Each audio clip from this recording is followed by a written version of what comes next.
Donc, dans la Constitution, il y a une partie qui est quand même consacrée aux institutions.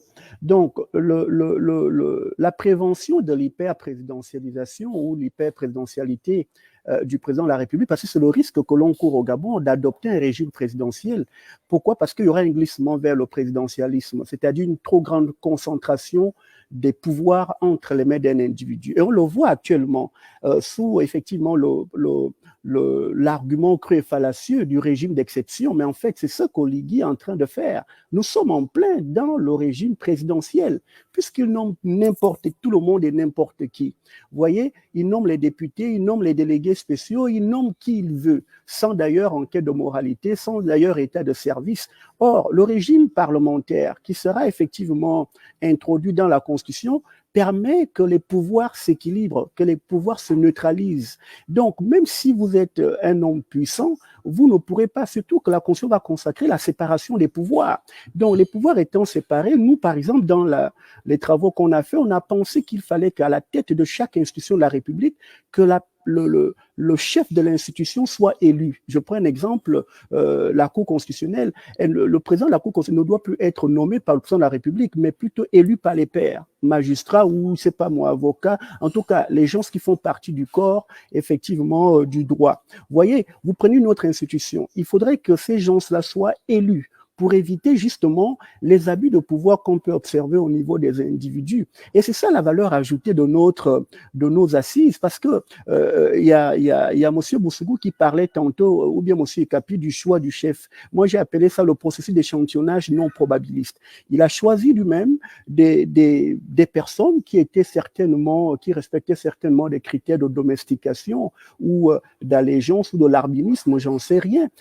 Et il exclut les partis politiques du bureau d'organisation du dialogue et surtout, il les exclut de l'écriture du rapport final. Alors, il y a un doute sur la sincérité du rapport final que M. Oligui nous a brandi lors de la plénière de fermeture de son dialogue. C'est pour ça que nous, on s'est dit, nous n'allons pas procéder comme lui, nous allons effectivement, sur la base du processus d'échantillonnage qui sera ici probabiliste, c'est-à-dire que tout le monde a la même chance de faire partie de l'échantillon et de réfléchir et de faire le brainstorming sur l'idéal type d'état de société que nous voulons pour le Gabon et surtout pour le bien-être des populations gabonaises. En cela, en fait, réside notre valeur ajoutée au niveau constitutionnel, institutionnel. Au niveau constitutionnel, on s'est dit, revenir à la Constitution de 1991 n'est pas mal bonne, tout en bonifiant certaines dispositions, surtout le régime politique, c'est-à-dire sortir du présidentiel pour aller vers le parlementaire, parce que le parlementaire a ceci de bien que le chef du gouvernement, il est élu du parti majoritaire, il vient du parti majoritaire, ok? Et si jamais il commet des impairs, il peut être effectivement destitué par son parti et puis remplacé par quelqu'un d'autre dans le parti. Or, le présidentiel, vous avez un hyper-président qui est là. Et surtout, le plus grave, c'est que nous avons une population, un pays qui n'a pas encore une grande culture politique, une grande conscience politique pour pouvoir s'opposer.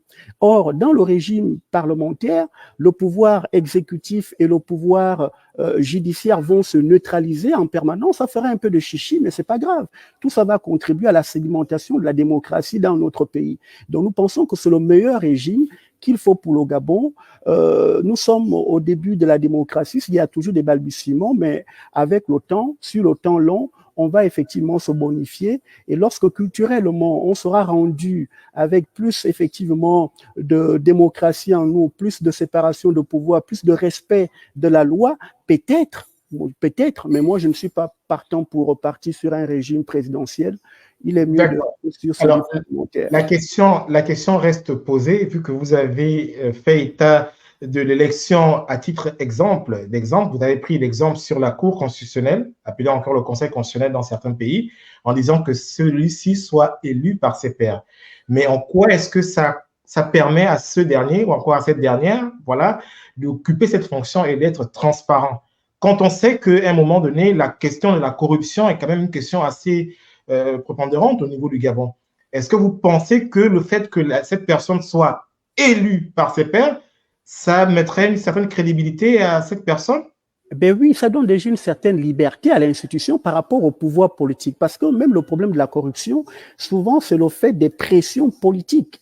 Or, lorsque vous êtes élu, vous n'êtes redevable à personne, pas au président de la République en tout cas. C'est pas lui qui vous a c'est pas lui qui vous a nommé. Donc, vous allez dire le droit sur la base effectivement de votre moralité, surtout de votre indépendance, parce que vous ne dépendez pas du pouvoir politique. C'est surtout le pouvoir politique qui est le plus dangereux. C'est pour ça qu'il faut le neutraliser le plus en rendant les autres pouvoirs indépendants de lui. Et l'une des façons de le faire, c'est effectivement de faire élire. Mais il n'y a pas que ça. Évidemment que nous avons pensé aussi au niveau institutionnel, parce que les capacités institutionnelles au Gabon est très faibles. Quand vous prenez le score du Gabon au niveau de l'index de